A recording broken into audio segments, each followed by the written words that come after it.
There are additional senior staff members here with us tonight, including our CAO, Denise Morrissey, our treasurer, Carrie Holmes, and our director of development and operations, Jim Moss. We have Reverend Gord Holsey from Abiding Place Ministries with us to assist with the oath of office. Reverend Horsley will also be providing an invocation this evening, and joining us on the bagpipes is Brendan Culver. Thanks, Brendan. I promise I won't keep you too long. Unfortunately, after everyone takes their oath tonight, we'll be able to have some time to enjoy some refreshments, but there's work to be done. We have a short council meeting scheduled to start at 7 o'clock. This term of council sees a significant change in members. With change comes fresh thinking, new ideas, personalities, and opinions. Staff is looking forward to working with the new members of council for the next 4-year term. It is our hope that collectively, the new council will provide a positive new vision for the future of Shelburne. So without further delay, we'll get started with the ceremony. First, we're going to rise and sing our national anthem.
You may be seated.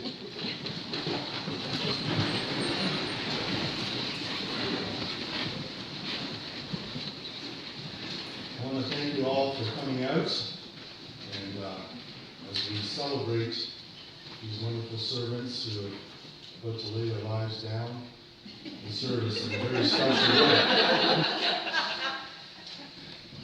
I don't mean like literally, but you understand. Today, as we celebrate this, I just also want to acknowledge and thank our past council for the last 4 years. So if we can give them a clap on that.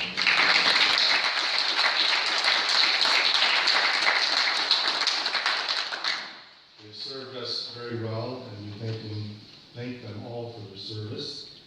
But now we're celebrating the people that will replace them, that we voted for, that we believe in, that we trust will take us into our new journey in the next 4 years as our wonderful community is changing and growing, and so we look forward to that. So as we acknowledge Wayne Mills as our new mayor, Steve Anderson as our deputy mayor, councilors Walter Bernardo, Linda Buffett, Kyle Fegan, Lindsay Wagner, and Shane Hall.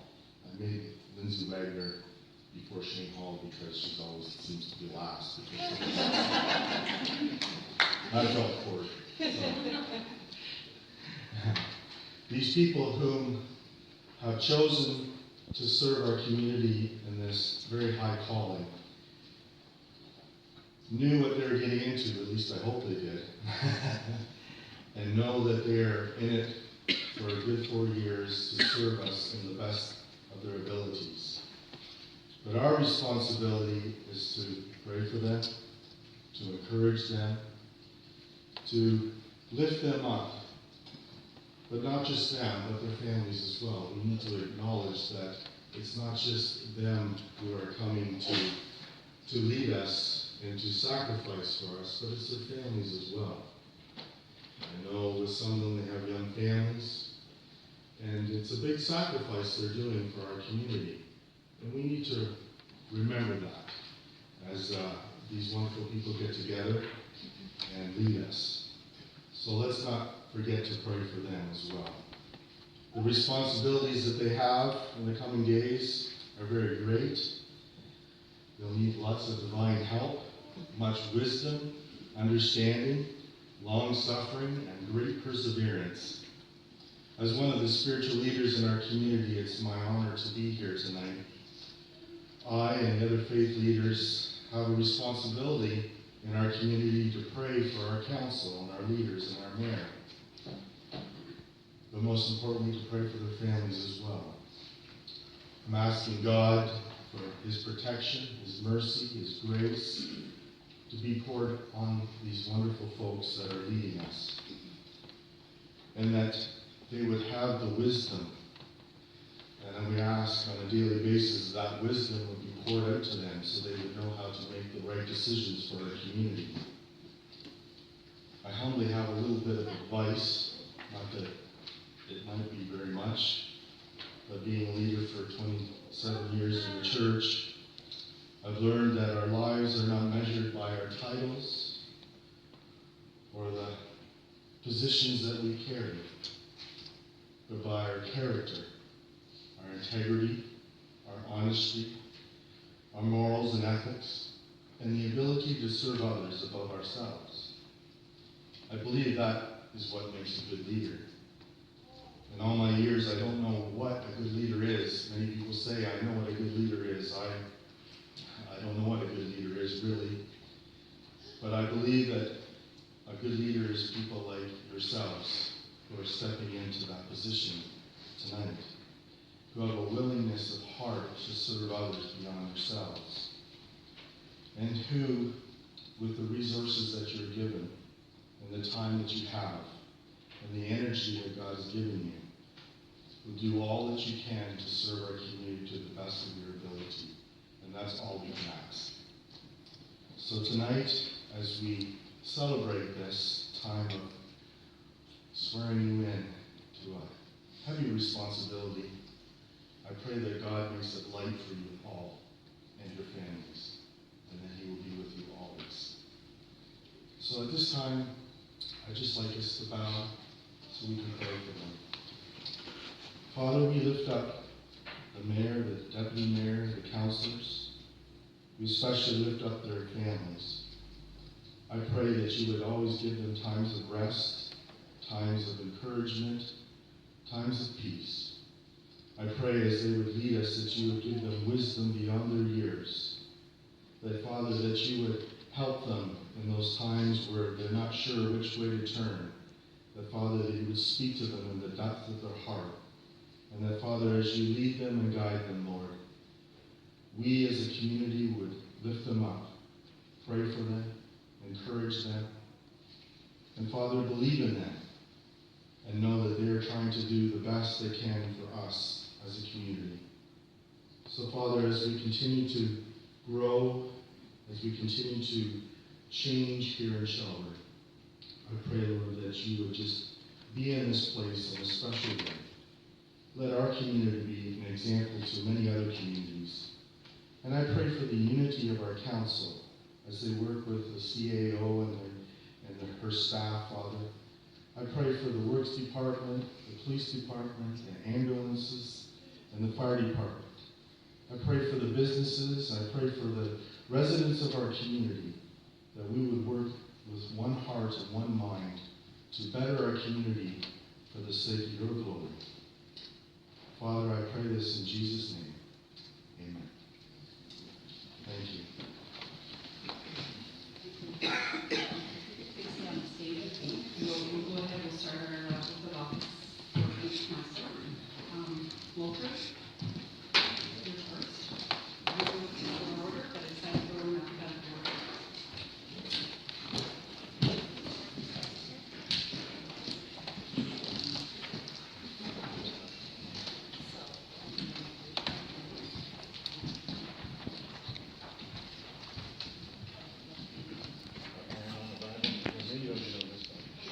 How's that? That works great. I, Walter Benado, having been elected to the office of councillor in the municipality of the town of Shelburne, do solemnly promise and declare that I will truly, faithfully, and impartially exercise this office to the best of my knowledge and ability. I have not received and will not receive any payment or reward or promise thereof for the exercise of this office in a biased, corrupt, or any other improper manner. I will disclose any pecuniary interest, direct or indirect, in accordance with the Municipal Conflicts of Interest Act. I will be faithful and bear true allegiance to Her Majesty Queen Elizabeth II. I make this solemn promise and declaration, conscientiously believing it to be true, and knowing that it is of the same force and effect as if made under oath.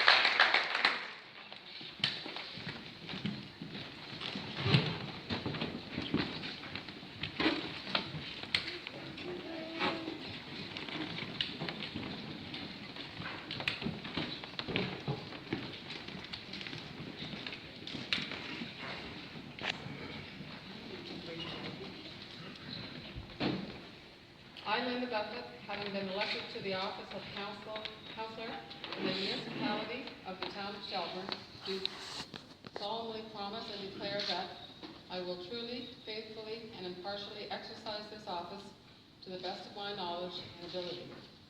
I have not received and will not receive any payment or reward or promise thereof for the exercise of this office in a biased, corrupt, or in any other improper manner. I will disclose any pecuniary interest, direct or indirect, in accordance with the Municipal Conflict of Interest Act. I will be faithful and bear true allegiance to Her Majesty the Queen Elizabeth II, and I make this solemn promise and declaration conscientiously believing it to be true and knowing that it is of the same force and effect as if made under oath.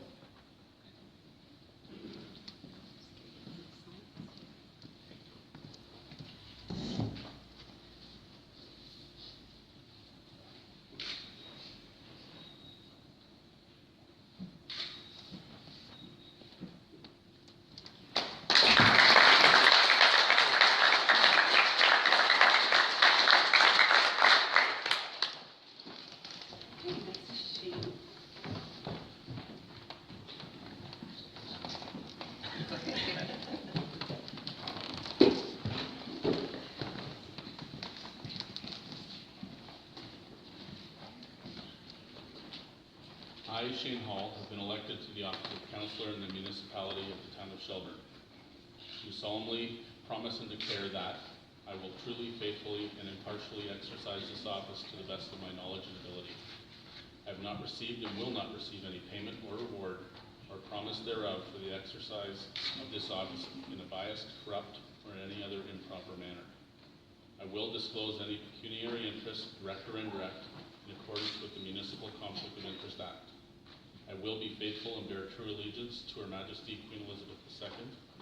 I make this solemn promise and declaration conscientiously believing it to be true and knowing that it is of the same force and effect as if made under oath.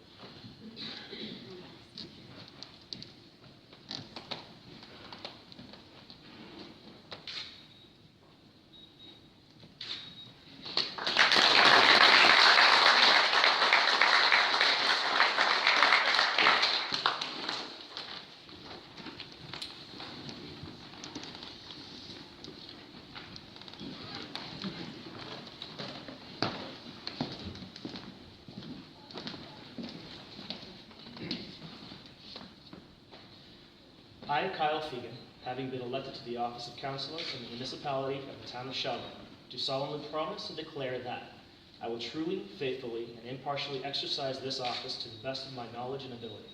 I have not received and I will not receive any payment or reward or promise thereof for the exercise of this office in a biased, corrupt, or in any other improper manner. I will disclose any pecuniary interest, direct or indirect, in accordance with the Municipal Conflict of Interest Act. I will be faithful and bear true allegiance to Her Majesty Queen Elizabeth II. I make this solemn promise and declaration, conscientiously believing it to be true, and knowing that it is of the same force and effect as if made under oath.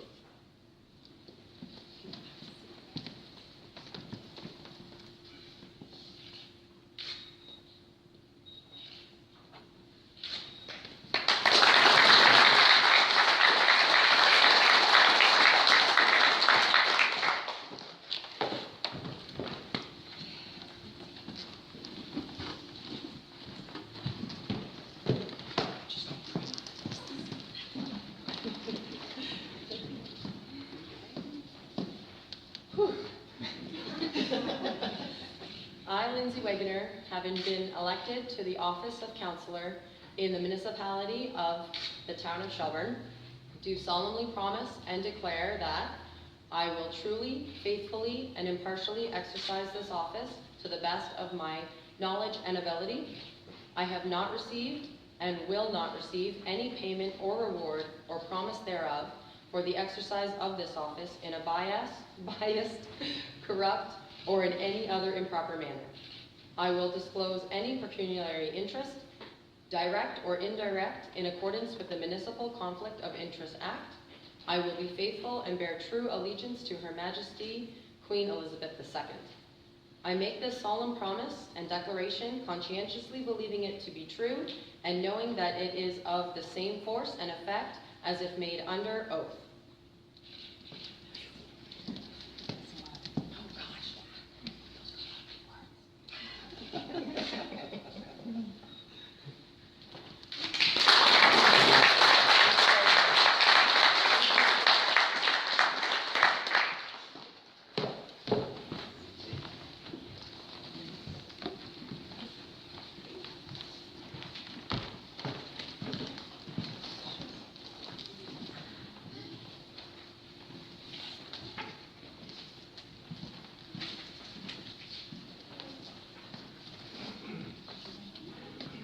I, Wade Mills, having been acclaimed to the office of mayor in the municipality of the town of Shelburne, do solemnly promise and declare that I will truly, faithfully, and impartially exercise this office to the best of my knowledge and ability.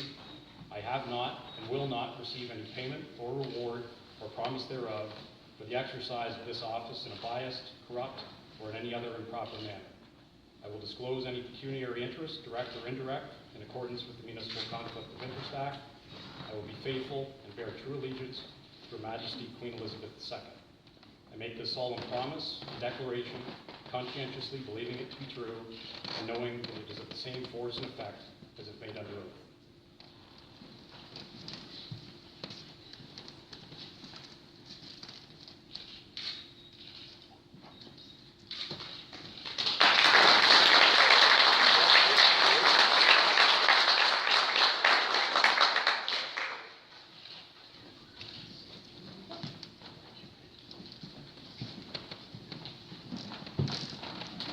Thank you, ladies and gentlemen. Before we start, you may have noticed that our newly elected Deputy Mayor Steve Anderson is not with us tonight.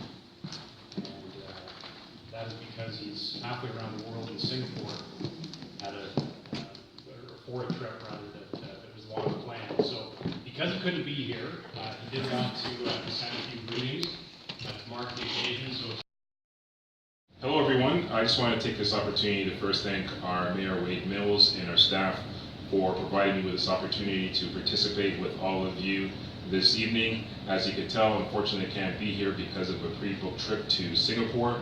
But with that, I want to take this opportunity to say I wish you all the best on this very special occasion this evening with you and your family.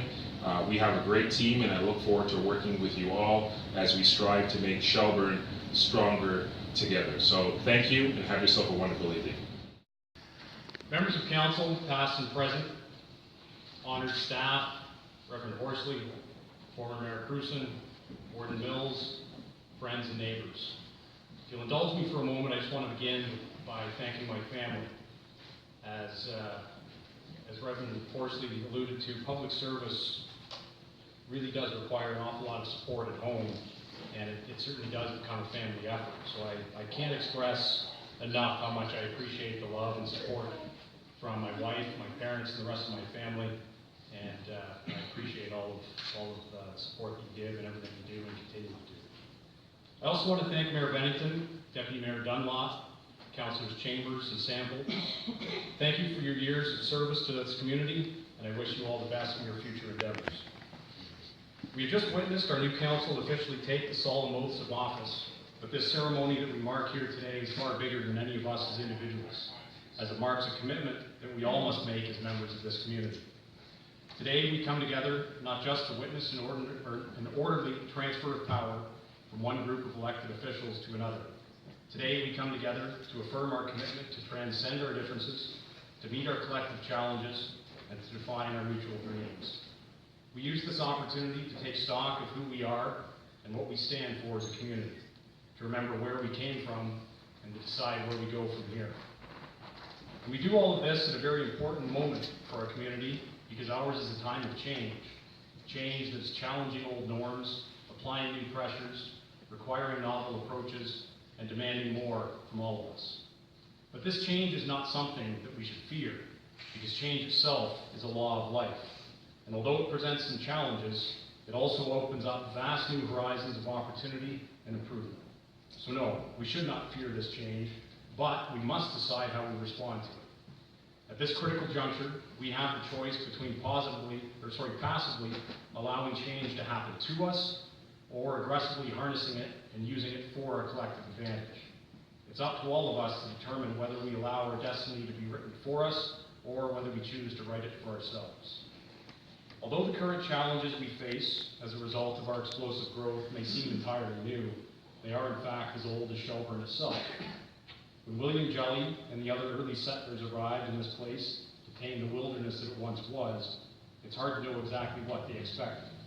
It's probably safe to assume, however, that they never expected to see the population of their little settlement increase by nearly 1,000% in just 8 years. But that's exactly what happened.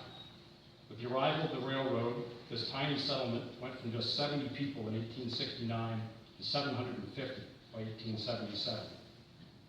But through this growth and change, our forebears were able to overcome. Their success demanded a strength of union and a commitment to a common cause, a recognition that people who have very different personal histories and backgrounds and cultures can come together to forge a shared future. They proved that despite their superficial differences, by standing shoulder to shoulder, they could, and they did, increase their collective bounty and build a great community in the process. Our current growth makes this true again and demands of us the same commitment to community building. It's now up to our generation to earn our heritage once again and carry on what those pioneers began. And in that effort, let us stay loyal to those timeless and enduring values that sustained our founders: hard work, tenacity, mutual respect, tolerance, and a willingness to chip in and pull together for the good of the community. These are the values that breathe life into our motto: a people place, a change of pace. And despite our growth, and despite our changing realities, let's not forsake these basic core tenets that have made our community what it is. But let's also never confuse our fidelity to those founding values with a stubborn unwillingness to explore new approaches. The very nature of our new reality demands that we seek and employ new strategies to tackle our new and uniquely complex problems. And we cannot hopelessly cling to outmoded ways of doing things just because that's the way it's always been done. In order to move, and in order to seize the destiny that we will write for ourselves, we will need strategies that are bold and innovative, and at times, perhaps untested. If we are to embrace this path, then starting today, we must roll up our sleeves and get to work. Over the next 100 days, your new council and I will be setting to work to develop a comprehensive strategic plan that will define our collective priorities for the next 4 years. This is important for a couple of reasons. First, it allows us to define a clear roadmap to guide our strategic decisions and help us avoid unnecessary distractions and pitfalls along the way. Second, it also makes us more accountable as elected officials, since our progress can be regularly judged against a plan that we've committed to in writing. While this plan will truly be the collaborative product of a combined council effort, let me introduce a couple of the themes that I personally think are important. Number one, we should guide our strategies toward making our communities livable as possible. A truly livable community is one in which residents have the recreational, shopping, and entertainment amenities they need. It's a community that supports a vibrant arts and culture scene, one that is easy and safe to get around in by foot, by bike, by car, or even by bus. It's a community that values public safety and ensures the provision of efficient and effective emergency services to meet its needs. And it's a community that offers both its youth and its seniors what they need to enjoy a meaningful quality of life. Secondly, our priorities should promote sustainability, but this goes beyond just simply limiting our environmental footprint. A sustainable community takes a longer view of things when it comes to planning and strikes a healthy balance when it comes to growth. It ensures that investments are made to fill critical infrastructure gaps to protect the services that we all rely upon. And it's a community that is mindful of its long-term financial health by living within its means and recognizing the responsible limits of debt financing. Finally, our strategic action should aim to increase our community's prosperity. A prosperous community is one that is open for business and proactively works to attract investment and increase local employment opportunities. It is a community that values its local businesses and offers them the support they need to flourish. And a prosperous community is one with an attractive and vibrant downtown core that invites economic opportunity and encourages patrons to stop and shop. There's certainly no shortage of work to be done, but the council that you've elected is fresh and energetic and representative of our community.